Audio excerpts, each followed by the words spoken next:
welcome to Tome of Uselessness. I'm Dan, just doing a little solo recording here, and this is a topic I've wanted to talk about for a long time, and just haven't got around to it, unfortunately. But I wanted to talk about 3 board games designed by Eric Lang and with the art by Adrian Smith, and I'll call it the Mythic Trilogy, I guess, for lack of a better term.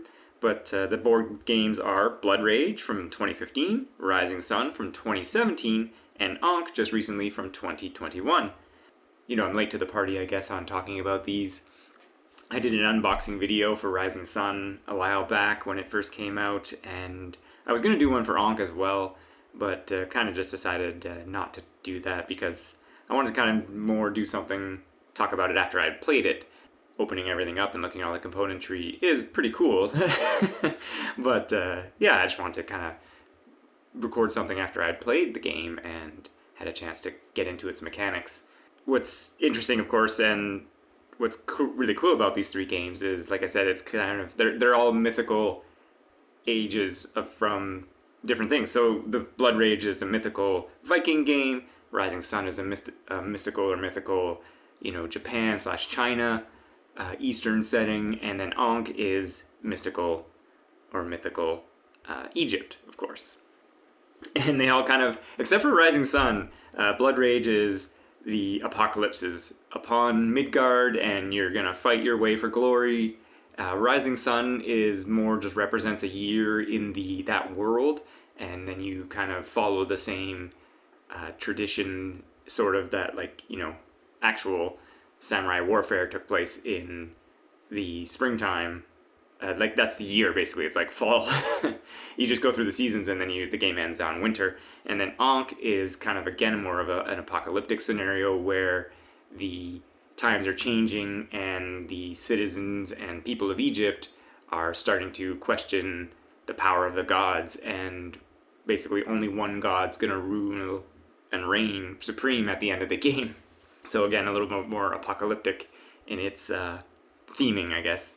And so, yeah, so you got some choice there in kind of which one you may or may not be more interested in. So personally, I've had more experience with Rising Sun, mainly because it kind of clicked more with my group that I play with a lot. Ankh just recently came out, so of course I haven't had a lot of chance to play it.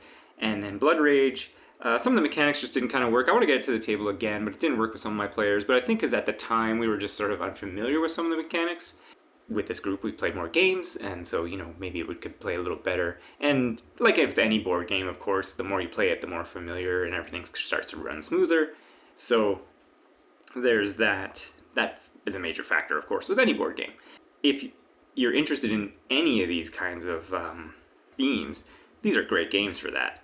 They're all 3 of them war games, I guess, essentially, figures on the map and you're battling it out.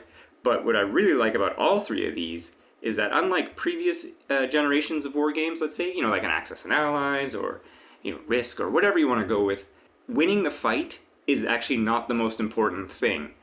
Like, you can still lose, but you can still gain points because it's not just about territory, but you can gain victory points or by using cards or using strategies, and that makes it way more fun, in my opinion, compared to so many other games that came before them, where, if you lost the fight, you basically have lost everything. Like, all your figures are dead, you've lost that territory, and you've gained nothing.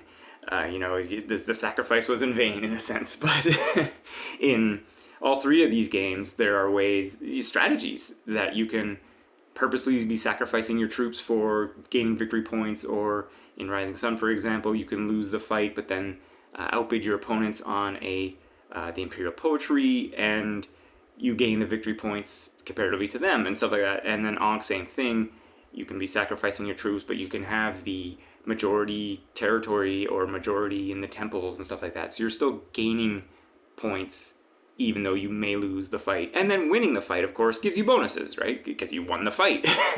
Your troops will live, you will gain some kind of extra victory points and stuff like that, but it's not the most important thing in the fight. So, like I said, that's one thing I really like about all 3 of these games.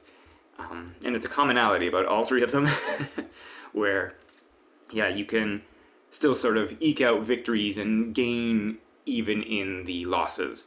So, that's really interesting, and it makes it so you can, try for those kinds of different strategies. All three of the games, same designer, of course, they all have similarities and similar mechanics, but there's refinement or differences between them. So, for example, the Blood Rage uses a card drafting mechanic. Just straight up, you get 8 cards, you pick one, you pass it around until everyone has 6, and then you discard the rest. But then in Rising Sun, he kind of refines that down to there's like an action deck or tiles, and you draw 4 of them, pick one, put the rest back on top, and then you pass the whole pile over. So again, a little bit of a drafting there, but not the same thing. Like you're not drafting upgrades and that kind of thing. Whereas, and then when you get to Ankh, the drafting is the player actions are on a board. Everyone can see the board, and then you just pick which actions you want to do, but the track progresses until you get to a certain point, and then it resets, and then something happens, of course. Again, it's sort of that I can see what I want to do, and that affects what the next person's going to do. And, maybe I don't want to set something up for them, so I won't do a certain action, so that they don't get that possible bonus. So again, it's like you can see that mechanic through it, and either just differences or refinements. Same thing with, so I'm a big fan of variable player powers, and technically Blood Rage kind of has that, but the Rising Sun and Ankh have it straight out of the bat, where your clan and Rising Sun will have a power that no one else has. It's some kind of ability to break the game, and everyone has one. And same thing with Ankh, your god has some kind of game-breaking power, but there's limited uses, or it's specific. You're just not going to run amok with it, but everyone has one. Whereas in Blood Rage, it's the drafting that you get, and then that lets you upgrade your troops or gain the monsters or this or that kind of thing. There is a bit of it's not as prominent in Blood Rage versus Rising Sun and Ankh, but like I said, I'm a big fan of variable player powers because that just adds the replayability, and it also makes it just different every time you play, because you can choose a different god and try something different, or a different clan and you try something different. Or many times with my group, we do random, like we just put all the clan markers, for example, in a cup, and then everyone just draws, and then that's your clan. You just end up with something, and you're gonna play it. And then I think with the game of Ankh we just did, I just shuffled up the tiles and dealt them out, and it was just like, okay, this is what you got. But it really adds to the replayability, of course, and just changes your strategy. So, like for example, I was playing Rising Sun, and I had Fox Clan maybe, but the clan that lets you put troops on the map in areas where there's a fight and you don't have troops. So basically it just lets you get into the fight. So what I would try to do during the rounds was kind of like build resources and stuff like that, but not worry about putting troops on the map. And then when the fight round happened, I could just put all my troops on the map. Probably not going to win the fights because I only had one troop, but then, like I was saying previously, I could do things to manipulate, the fights and try to get points, and just because I was in all these fights now, rather than focusing on one or two kind of thing. So yeah, there's different strategies you can do there because of the variable player powers. Like I said, I'm a big fan of that. Blood Rage has it a little bit, it's a different kind of way where everyone's clan starts the same. But then through the drafting, you can draft upgrades and, play them down to upgrade your troops in certain ways, and that'll be different from someone else because they don't get that upgrade. You drafted it, right? So it just doesn't have like that starting variable player power versus the other two. All three of them, as I kind of alluded to, have monsters that you can recruit and put on the map for you. And the company, of course, that published these, CMON. So it's all about cool minis. And the monster minis are very cool. They have a big presence on the map when you put it down there. In Rising Sun, again, you can get like the Godzilla kaiju equivalent, and you just blam right on the map, and there he is. And in Ragnarok, you can, get a big sea monster and troll and etc. And they have a very cool presence on the board. And I guess talking about the miniatures, of course, I would definitely say they get more intricate, but like the ones in Blood Rage are still really good.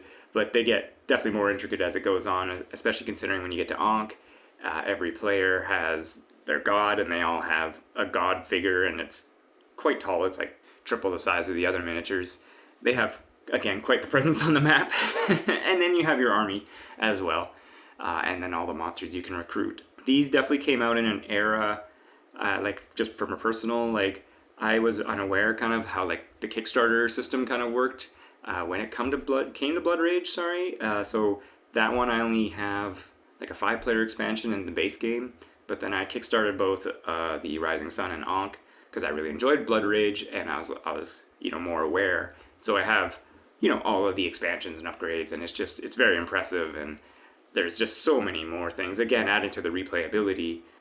With Rising Sun, I've played with some of the expansion monsters, but I haven't played with like the Kami expansion, which lets you then, when you worship at the gods, the god comes down onto the map and then fights on your side, right?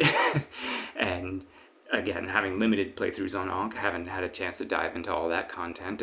Again, more gods, more monsters, all that kind of stuff like that. So tons of replayability for myself and for many groups, I think.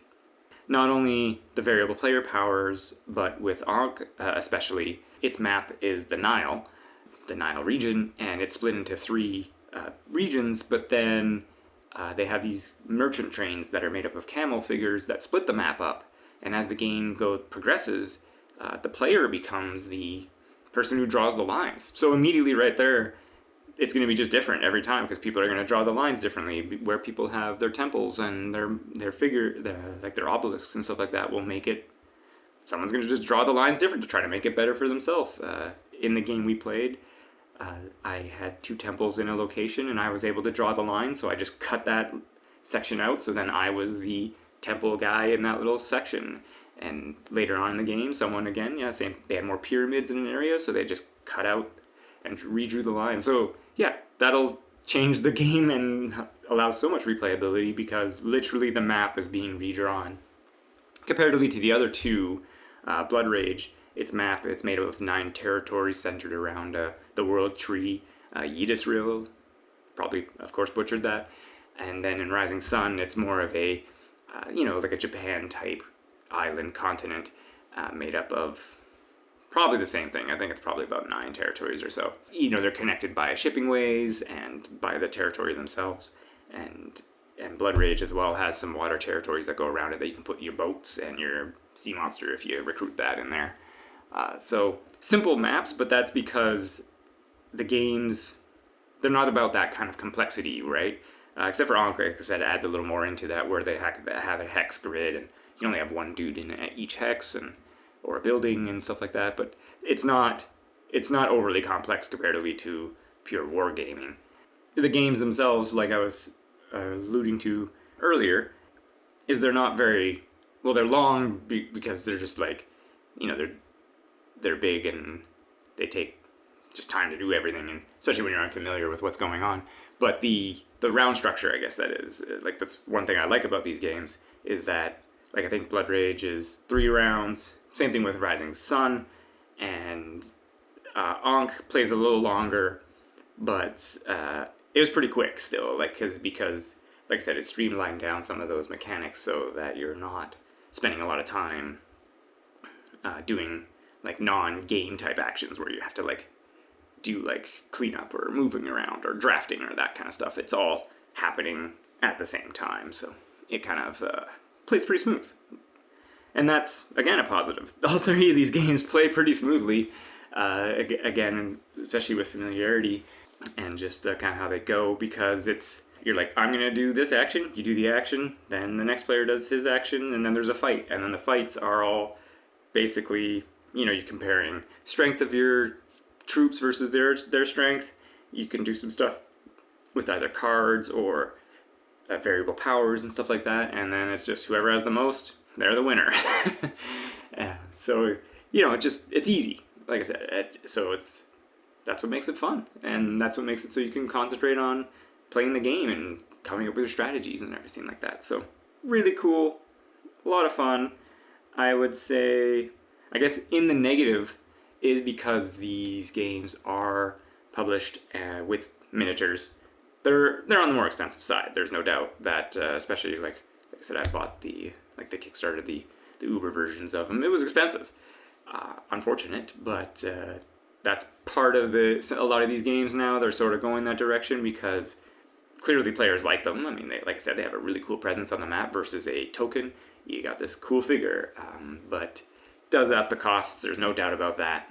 That can be a barrier for entry. Fortunately, as board gaming only one person has to buy it, right? Kind of thing. So that's always a positive in the board gaming world. But yeah, I would say that definitely could be a barrier for people, and even myself, like I said, with Blood Rage, because I didn't get all those expansions. That I've seen some of them in stores, and I'm kind of like, I don't really need to get them because like the base game is really good on its own. But then when it came to Rising Sun and Ankh, I just have it now, so it's like cool. I don't have to worry about that in the future, which is too bad because I think there's some cool upgrades for Blood Rage. You know, again, more gods, more monsters, and all that kind of stuff like that. But on the positive side of the miniatures, there is no doubt that it's something for painting, right? And a lot of people are into that for the hobby. I myself have tried to learn it and get into it a little bit. I painted the monsters from Blood Rage, and I started on some of the Rising Sun ones. Posted that on my Instagram. And it's pretty cool. I mean, it's kind of stressful for myself just being a beginner, but it's kind of, it's fun. It's just something to do as well. And I guess talking a little bit about the negatives, they're bigger games, like I said, so they're going to take a few hours. They're not going to be a short session, but there's a lot going on, even on not your turn. You can still be coming up with some strategies. Like you're not involved, like say with some other games sometimes where it's like, you know, when a player does something, you may have to make a decision and stuff like that. It's like, it's all them, but your turns come around pretty quickly. And then in the fight, there's always a fight phase kind of a thing. And then it's just like, you know what fights are going to be. And it's not like a question of like, oh, what's going on? It's just like, it's this territory, who's got troops there? Okay, we're fighting. So if you're not in the fight, you know, you can kind of chill back and you're not really thinking about stuff. But again, that can be kind of, in Ankh especially, and Blood Rage, and well, all three of them, but like when people use resources in other fights, when it comes to time to, you know, for you to be in the fight with that person, you can kind of know they've spent some resources or not, and yeah, that kind of thing. So my point being, I guess, there's downtime between your turns, of course, but not as bad as, or not as long as some other games. Like I said, they go pretty quickly in their phases, so you're not sitting around bored, I guess, is what I'm trying to drive at. But the games can be long. They can be big. If you're not ready to sit down for that kind of a session, don't play one of these. But if that's what you're into, it's good to go. But yeah, I don't think I'm going to get too into the, you know, I'm not here to just talk the nitty-gritty of each rule set in a sense, but like I said, there's some commonalities between them, there's some refinements between them, and then there's some differences between them, and that's what makes them fun, not just in their theming, but also in their mechanics, and they're definitely worth checking out. I'm very happy with all three of them. I've enjoyed playing them, and I want to play them more, basically. That's Blood Rage, Rising Sun, Ankh. Check those out. Definitely worth the playthroughs. I think that's all I'm going to say. Just to wrap up, thanks for listening, of course, and you know, you can listen to more episodes. Devin and I talking about topics. We're at our website, tomeofuselessness.com, as well as you can email us, topic suggestions, comments, that kind of stuff. tomeofuselessness@gmail.com. We're on all the platforms. We should be able to find us out there. iTunes, Spotify, all that kind of stuff. I assume Apple Podcasts, because iTunes shouldn't be a thing anymore. And yeah, stay safe. Thanks for listening.